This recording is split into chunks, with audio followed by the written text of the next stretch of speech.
I thought choosing this ship was a mistake. Turns out there are 5 things most people get wrong.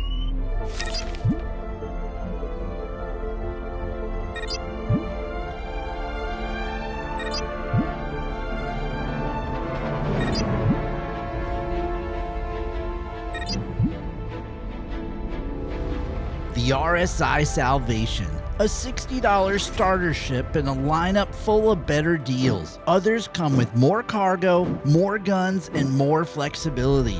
So the question isn't what the Salvation does, it's why would you ever pick it as your first ship? I had 5 assumptions about this ship, and every one of them turned out to be wrong. So I didn't give it any special treatment. I put it straight to work and waited for the cracks to show. I upgraded it, ran salvage contracts, hauled cargo, and took it into combat. Because at $60, this ship shouldn't need excuses. It should earn its place the moment you put her to work.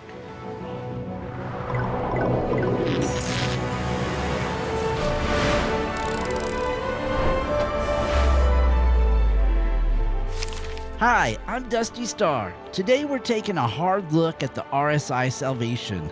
I went into this expecting to outgrow it fast, but the more I worked with it, the harder it became to dismiss. It didn't impress me, it just kept refusing to fail where I expected it to. So I put her to the test and waited to see where she'd break. And by the time we're done, we'll know whether the Salvation deserves a spot in my hangar. The RSI Salvation, RSI's smallest dedicated salvage platform. Designed as an entry point into ship recovery and material reclamation.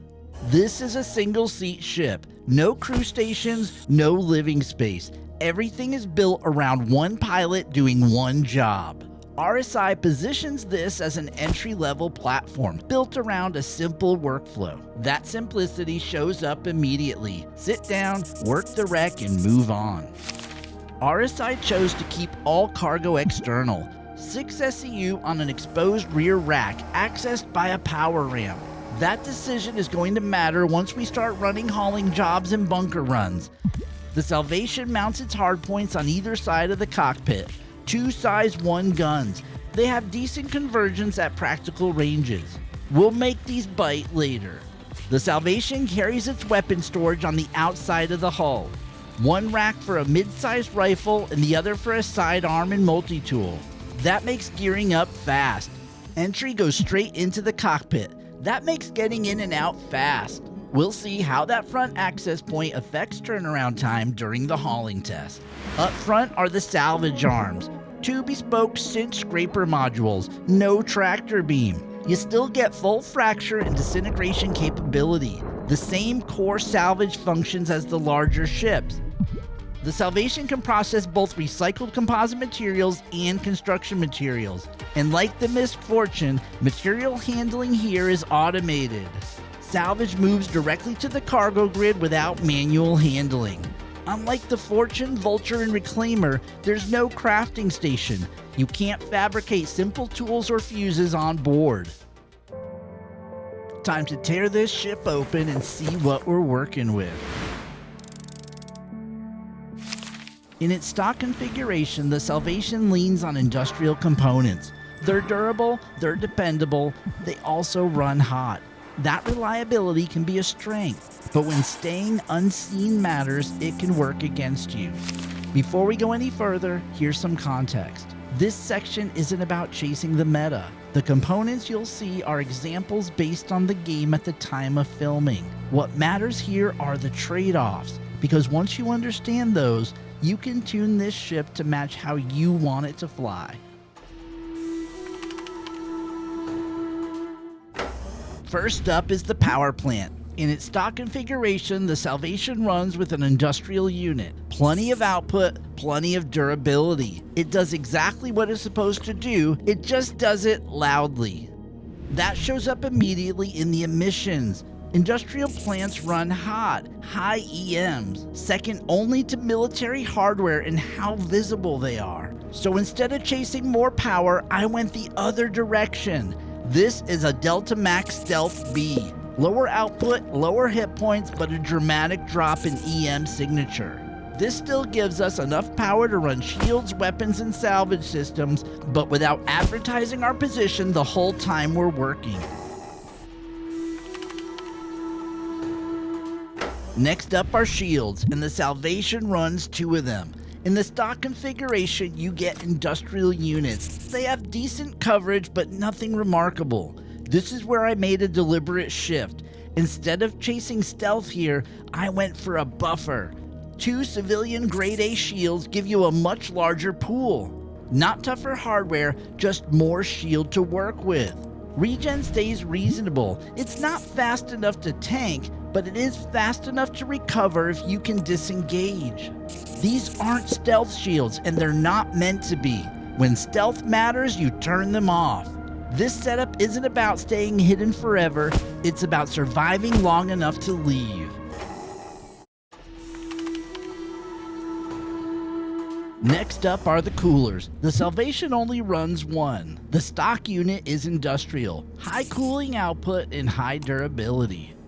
That performance comes at a cost. Industrial coolers run hot, high EMs and high IR. If they're working, they're easy to spot. For a ship that wants to stay unnoticed, that matters. So instead of maximizing cooling, I made a trade-off. This is a Vapor Block Stealth B. Lower cooling output and lower hit points, but a massive drop in emissions. When figuring out cooling, it's whether there's enough cooling capacity with the shields, power, and salvage systems running.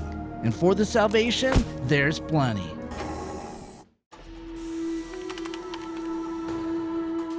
Quantum drives up next.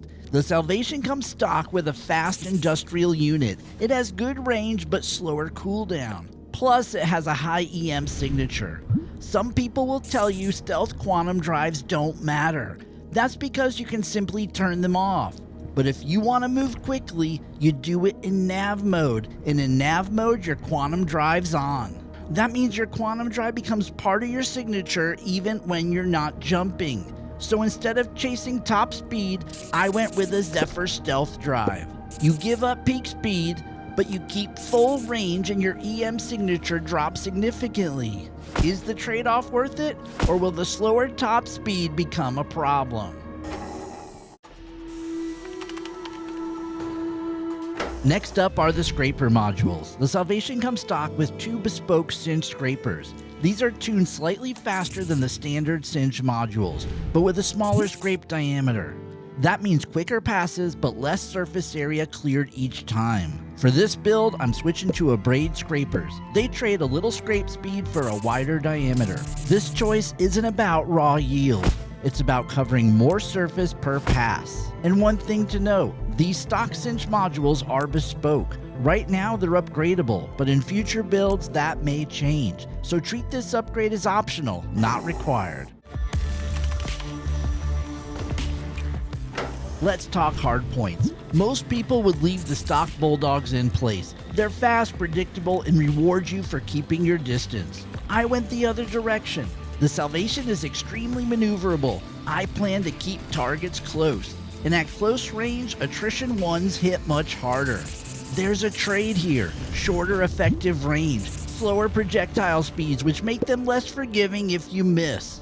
This isn't about picking fights, it's about buying time until you can leave. We'll find out if this decision was a good one in the combat test, where we're in a 3-against-1 fight against light fighters. This build is supposed to buy time without drawing attention. The question is whether it actually does, or if the Salvation forces you to leave before the job is finished. Let's put it on a rec and find out.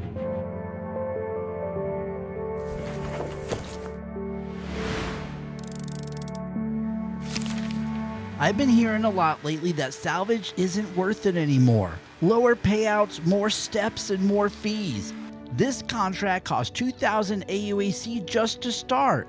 For this test, I'm focused on recycled composite material, or RMC, because RMC is simple.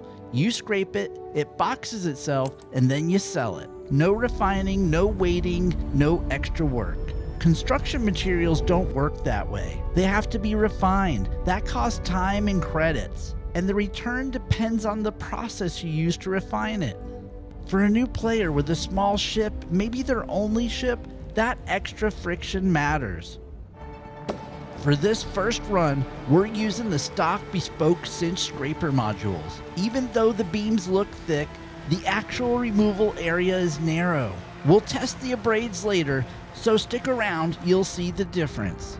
RMC processed and boxed automatically. That's the first loop completed. And this is where the cost of the contract starts to matter. The wreck is there, the payout is defined. On a small ship, that fee eats into your profits fast. This next mission is different. No upfront fee. And if we bother to finish it, the payout is just over $32,000. But that isn't why we're here. What matters is what's already on site. If there's abandoned ships nearby, any recycled material we pull is effectively free. And that box in the back isn't for salvage, it's for the bunker. If we clear it, we're hauling out weapons and armor to sell alongside the RMC. This is the part where these missions usually go wrong. The turret on that outpost can tear you apart if you fly in careless. So we go low and slow. Lots of ships on the radar. That's good and bad. Good because it means salvage. Bad because it usually means something's been shooting people out of the sky. I'm expecting to get blasted the second I clear the ridge. But nothing happens. That's payday. The C1 systems are down, so we start scraping. And this time, we're using the abrades. And now you can see the difference. The removal area is wider, material comes off faster. And that's where I got the first thing wrong. Only 6 SCU. Because the Salvation isn't a 6 SCU ship. It's a 12 SCU workflow, 6 on the rack and 6 held back in the filler station. So you can keep scraping after the grid is full. That changes how long you can stay on a wreck before you have to leave. We're not done yet. We're already here and we're not leaving empty-handed. We still got a bunker mission to complete, and if we do, that's $32,000 on top of whatever salvage we pull. I clear the bunker, every hostile I can find. The floor is covered in gear, weapons, and armor. Everything they dropped. I load it fast, fill in the box. This is all profit. Plus, I didn't pay a fee to be here.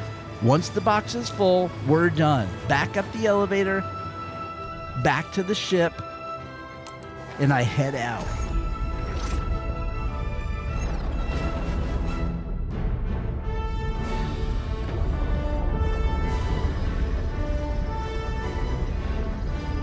Back at New Babbage, we sell at the TDD. Just over $5,000 per box. 10 boxes sold, right around $50,000. And that's the second thing I got wrong. Just a starter. Because this isn't a taste test. It's a complete loop. Scrape, box, and sell.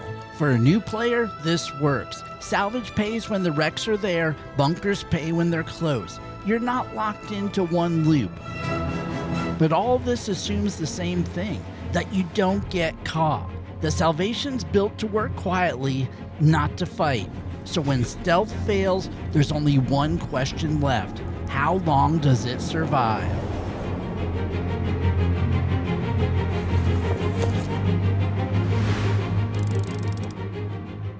We're not doing this one for the money. This contract pays just over 30,000 credits. That's already less than a full load of recycled materials, and that's before repairs. I arrive at the debris field above Calliope. Before anything else, I check my power settings. Full engines, full shields, and a pip on the hardpoints. Then I see them. 3 contacts straight ahead. 2 Mustangs and an Anvil Arrow. That's when the concern sets in. The Arrow's a real threat here. Fast, agile, military-grade shields. If this goes wrong, it goes wrong fast. I pick the Mustang on the right and swing wide around an asteroid, hoping to flank them before they all lock on. But it's already too late. The moment I clear the rock, gunfire starts immediately. I'm taking hits from the Arrow's GT-210 Yellow Jacket ballistic Gatlings. The hull starts flashing red. Shields are dropping. I brake hard, pushing evasive maneuvers just to stay alive. This ship was not built to trade blows like this. That's when it becomes clear. The arrow has to go first. I unload the attrition ones. The hits land, but barely scratch him. Military shields absorb most of it. I try to stay on his tail, but he's faster. Much faster. Pass after pass, I keep pressing, looking for an opening. Eventually, his shields go down. I land some hits, his hull's flashing red. But his shields come back fast. The Mustangs are still lighting me up. I stay focused. Another pass, another opening. His shields drop again. I hit him hard. His hull goes red. He slows down. Something breaks. I commit. I come straight at him and fire everything the attritions have. He pops. Arrow down. And that's the third thing I got wrong. Needs upgrades. Because the Salvation didn't need upgrades to survive that fight. The stock ship is already tough. I upgraded because I wanted to fly quieter, not because the ship couldn't handle the job. Now it's just the Mustangs. I lock on to the nearest one and we start jousting. He's quick, but the Salvation is more maneuverable than I expected. Each pass I land hits. Shield down, hull damage. The attritions make short work of him, but his wingman is already chewing through my shields. I switch targets immediately. A few more passes. He pops. One left. I line up on the last Mustang. We close fast. Too fast. As I fire, we nearly collide. He explodes. Mission complete.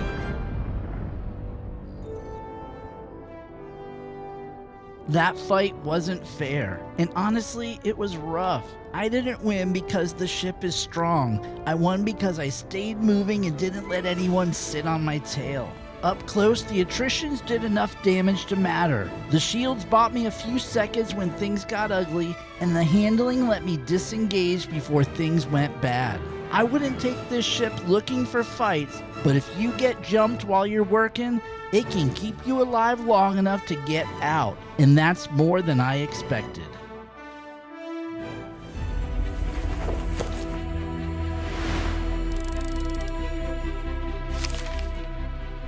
I walked into IAE thinking I already knew what this ship was. A starter salvager, cheap, temporary, and something you move on from.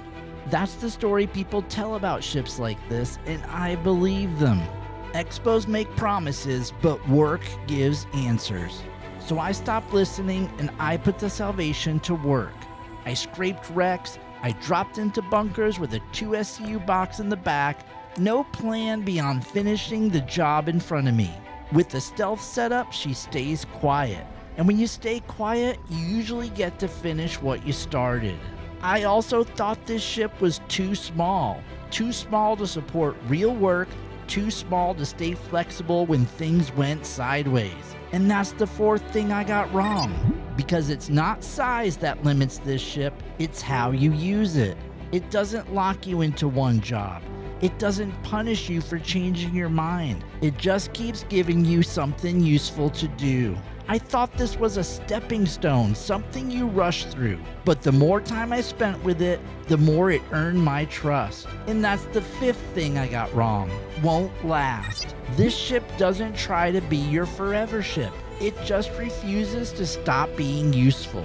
And that counts for more than people think. So here's my verdict. Yeah, she earns a spot in my hangar. Not because it's perfect, not because it does everything, but because it's small, it's agile, and it gets me out of trouble. That's a ship I trust. So how about you? Would you trust the Salvation as your first ship?